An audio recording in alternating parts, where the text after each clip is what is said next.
হুৰাহুৰে শুকাইছে মহাবাহু ব্ৰহ্মপুত্ৰ। আঘোণমহীয়া ব্ৰহ্মপুত্ৰৰ বুকুত এতিয়া তৰপে তৰপে পৰিছে বালিচৰ। যেন মৰুভূমিত পৰিণত হৈছে মহাবাহু ব্ৰহ্মপুত্ৰ। অগভীৰ হৈ পৰিছে ব্ৰহ্মপুত্ৰৰ জলপৃষ্ঠ। বন্ধ হৈ পৰাৰ উপক্ৰম হৈছে আভ্যন্তৰীণ জল পৰিবহণৰ ফেৰীৰ চলাচল। ঘনাই সলনি কৰিবলগীয়া হৈছে গুৱাহাটী উত্তৰ গুৱাহাটীৰ মাজত থকা তিনিটাকৈ ফেৰীঘাট। ইতিমধ্যে বন্ধ হৈ পৰিছে মধ্যম খণ্ড ফেৰীঘাটো। 1.5 কিলোমিটাৰ পৰ্যন্ত খোজকাঢ়িব লাগে ফেৰীঘাটলৈ আহিবৰ বাবে। এনেদৰে থাকিলে এদিন হয়তো খোজকাঢ়িয়ে ইপাৰ সিপাৰ হ'ব পাৰিব ব্ৰহ্মপুত্ৰ। চিৰপ্ৰবাহমান ব্ৰহ্মপুত্ৰৰ বৰ্তমানৰ অৱস্থাই শংকিত কৰি তুলিছে সকলোকে। আনফালে বালিচৰ বৃদ্ধি হোৱাত ইয়াত এতিয়া অবৈধ বালিমাটিৰ সাধনো চলিব বুলি আশংকা কৰিছে স্থানীয় একাংশই। উত্তৰ গুৱাহাটীৰ পৰা পংকজ দাসৰ ৰিপৰ্ট, অৰুণোদয় আছাম। ব্ৰহ্মপুত্ৰ দিনক দিনে মানে শুকাই যোৱাই আমাৰ পৰিলক্ষিত হৈছে। আগতে আমি এনেকুৱা কোনোদিন দেখা পোৱা নাছিলোঁ। এইবাৰ যিটো বালি পৰিছে বা যিটো বালি চৰ হৈছে, সেইটো মানে অসম্ভৱ এটা মানে চিন্তানীয় বিষয় হৈ পৰিছে। আমাৰ পাৰঘাটটোৱে বহুত আগতে আছিল, যাত্ৰীৰ কাৰণে বহুত সুবিধা আছিল। কিন্তু যিহেতু আমি নদীৰ গভীৰতা পোৱা নাই, পাৰঘাটটো আমাৰ একেবাৰে বহু দূৰলৈ আনিবলগীয়া হৈছে পানীৰ গভীৰতা বিচাৰি বিচাৰি।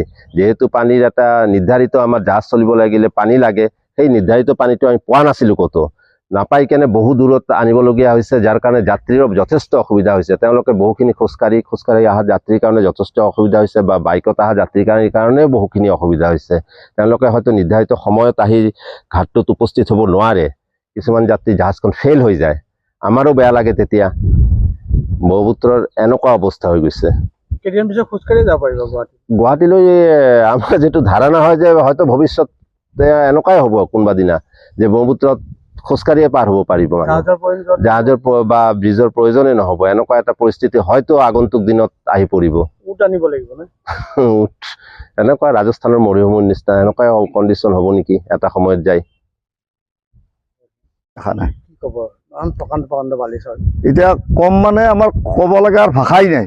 আমি যি ধৰণে এনেকুৱা বালি দেখিলোঁ এইবাৰ, গতিকে ভাবিছোঁ যে নদীটো শুকাই যাব নেকি। মানুহৰ এনেকুৱা ধাৰণা হৈছে, মানুহৰ ইফালে সিফালে কোৱা কৈ হৈছে যে বোলে নদীখন থাকিব নে নাথাকে, এটা সময়ত জানো পানী নাইকিয়াই হৈ যায় নেকি। এনেই গুৱাহাটীত পানী নাই, পানী পাবলৈ নাই। গতিকে ব্ৰহ্মপুত্ৰ শুকালেতো মানুহ পানীৰ কাৰণে হাহাকাৰত মৰি যাব। গতিকে আমাৰ এটাই মূল কাৰণ যে নদী বান্ধ হোৱাৰ কাৰণে নেকি আমাৰ এই নদীটোৰ পানী শুকাই নাইকিয়া হ'বলৈ ধৰিছে। এইটো এটা মানুহৰ মুখে মুখে মানে এটা প্ৰশ্ন আহি পৰিছে। এতিয়া আপোনাৰ ঘাটৰ কি অসুবিধা হয়? আমাৰ ঘাটতো জাহাজ চাপোতে বহুত অসুবিধা হয়। তাৰমানে পানীটো যিমানখিনি আমাৰ জাহাজত লাগে, আমাক ধৰক 5 ফুট পানী লাগে আমাৰ এখন জাহাজ চলিবলৈ হ'লে। গতিকে আমাৰ 5 ফুটৰ তলত থাকিলেতো জাহাজখন চপোৱাত বা চলা মিলাত অসুবিধা হয়। গতিকে আমাৰ সেইটো অসুবিধা। গতিকে আমি তেনেকুৱা পৰিস্থিতিত যাত্ৰীৰো আমি গালি খাব লাগে। যাত্ৰীৰো অসুবিধা। কেতিয়াবা ফাঁচি যায় জাহাজখন। বহুত খোজকাঢ়ি আহিব লাগে। খোজকাঢ়ি আহোঁতে আৰু তাতো বালি, ধূলি বালি। কেতিয়াবা সিহঁতে আহি পাওঁতে মানে জাহাজ এৰাই খাই যায়। গতিকে সেইফালে উঠি থকা যাত্ৰীখিনিয়ে হাহাকাৰ লগাই দিয়ে যে বোলে এৰি দিয়া টাইম হৈছে। কিন্তু এইটো আমি ফাৰ্ষ্ট এনেকুৱা স্তৰ পৰা আমি দেখিলোঁ। সংকেত বহন কৰিছে গোটেই বালিচৰ। সঁচাকৈ অশনি সংকেত বহন কৰিছে। গোটেই প্ৰকৃতিৰে যেন লৰচৰ হৈছে। বিশেষকৈ ব্ৰহ্মপুত্ৰ আমি দেখি আহিছোঁ এটা এনেকুৱা ৰূপ বহু বছৰ দেখা নাছিলোঁ। আমি যিকেইটা দিন দেখিছোঁ, সেই দেখাৰ পৰা আজি দেখিছোঁ যে ব্ৰহ্মপুত্ৰটোৰ যেন অস্তিত্বই নোহোৱাৰ নিচিনা এটা উপক্ৰম হৈছে। ইয়াক চালে এনেকুৱা লাগে যেন এয়া এই ব্ৰহ্মপুত্ৰৰ আমি দেখা ব্ৰহ্মপুত্ৰখন হয়নে, এনেকুৱা এটা লগা হৈছে। গতিকে ইয়াৰে কিবা পৰিৱেশ প্ৰদূষিত হৈ হোৱা প্ৰভাৱেই নে আন দেশৰ চতুৰালিৰে আমাক ভাতে মাৰিব খুজিছে, এইটো আৰু চৰকাৰে অলপ কাণসাৰ কৰিব লাগিব। আৰু আমি জনসাধাৰণ ইয়াৰ কাৰণে সচেতন হ'ব লাগিব। কাৰণ সংশ্লিষ্ট যদি ইয়াৰ বিভাগীয় পক্ষই যদি ব্ৰহ্মপুত্ৰখনৰ এতিয়াই ব্যৱস্থা নকৰে, পিছলৈকে ই এটা বঁটা নষ্ট কৰাৰ উপক্ৰম হ'ব বুলি ভাবোঁ।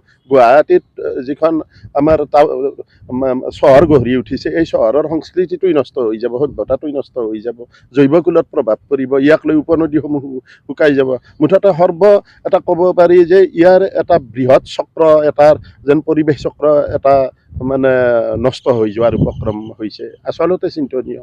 আৰু সৰু সুৰা কথাবিলাকতো এইটো সৰু বুলি ক'ব নোৱাৰি। এখন ৰাইজৰ পানী যোগানৰ কথা আছে, যাতায়াতৰ ব্যৱস্থাৰ কথা আছে, এইবিলাক সৰু সৰু কথা যদিও কালক্ৰমত একোটা যেতিয়া অভাৱ হ'ব, তেতিয়াহে ইয়াৰ ডাঙৰ কি অনিষ্ট হৈছে তেতিয়াহে আমাৰ মনলৈকে আহিব। পৰিৱেশ আহি পৰিছে ব্ৰহ্মপুত্ৰত বালিচৰ।